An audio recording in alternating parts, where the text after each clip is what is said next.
So we had fun with the Mark 1 LaFerrari over here, which turned out to be really terrible with the lack of a pneumatic wheel on the back. So we've been choppy and we've decided we're going with a homemade frame. Check it out.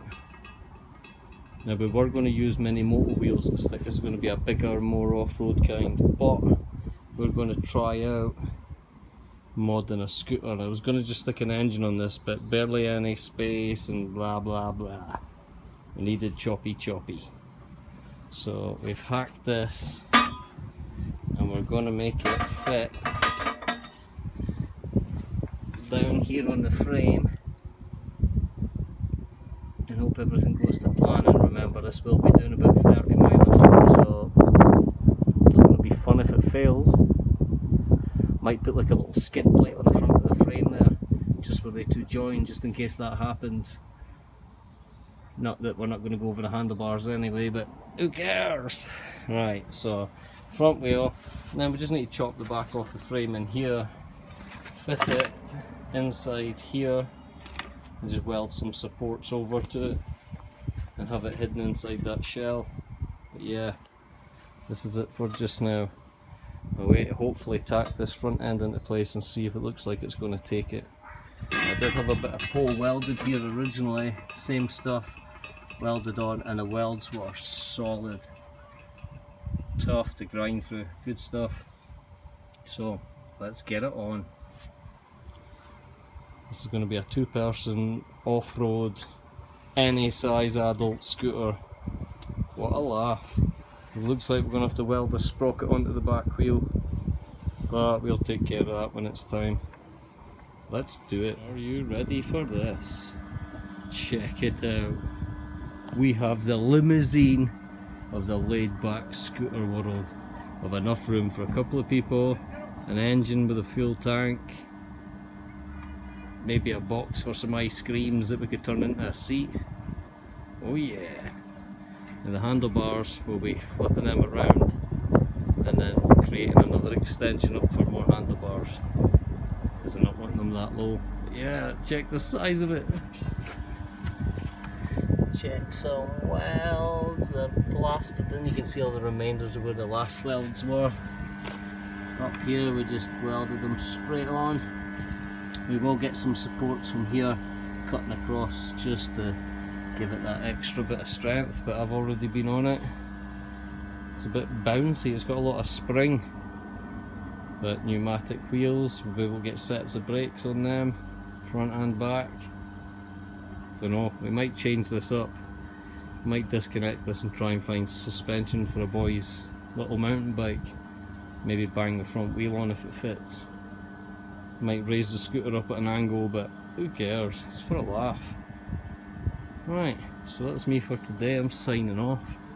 So this will be part 1, this isn't on there. So this is what we have so far. Pneumatic tyres, which I'm not sure are really up to 30 miles an hour without the spokes pinging right out them. But yeah, big long one. Might have to put in some, where are we? Some diagonal supports onto the main frame, because I don't think the bike frame metal was really thin, so anything that can support that's better.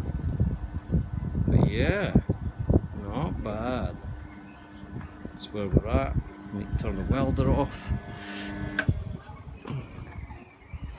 Well, I'll sign off for just now. Next up will be trying to get an engine, finding where to mount it, slapping it on. Bye for now. So I couldn't stop tinkering. We've got the other bike that we had chopped into bits, took the wheels off. I thought the wheel with the sprocket was going to fit in the back forks of the scooter. Not going to happen. I have fit a set of brakes from the green bike onto the back of the scooter. It only had one brake. Over here we're going to take another set of kids bike brakes, and we're going to drill a hole down here and retrofit them onto this, so it's at least got 2 rubbish brakes. 2 rubbish brakes are better than 1 rubbish brake. With the other scooter it was real difficulty slowing it down, but the revs were also up high and trying to drive off anyway, so even when you brake to a stop it was still squeaking and moving forward, and the minute you let off the brakes it wanted to take off. Hopefully this one's like that, but yeah, we're going to drill a hole down here, get the brakes on. Right, so fitted another set of brakes onto the front of it, that's that job done. Now we don't know what to do. The sprockets we found are 25H, which are really thin, tiny chains. No, yeah, the sprocket, we've got that. We don't have a 25H chain, but we've got a 8TF chain but don't have any 8TF sprockets, so it's catch-22. I might end up retrofitting some kind of bike sprocket onto a gearbox and attaching the gearbox to the engine and running it straight to a bike sprocket, but I really should have waited for axle bolts and inner tubes and used the Minimoto wheels, but we want to get this going. I'm dying for a little joyride on this thing. Little limousine. Right, so brakes are on. Next up is we've got to work out what sprocket and how we're getting onto the wheel. If it's 25H, fair enough, I'll do it, but I need to find a way of getting the chain. The way it looks just now, there's no way a chain's going to go round the back sprocket, come up and over the engine sprocket while fitting through all that stuff. So we might have to get it so the sprocket's pretty close to the back brake, right up in here, just to make it work. If need be, I'll pull the back brake off and we'll come to some other plan, but that's it for just now. This is where it's at. Bye for now.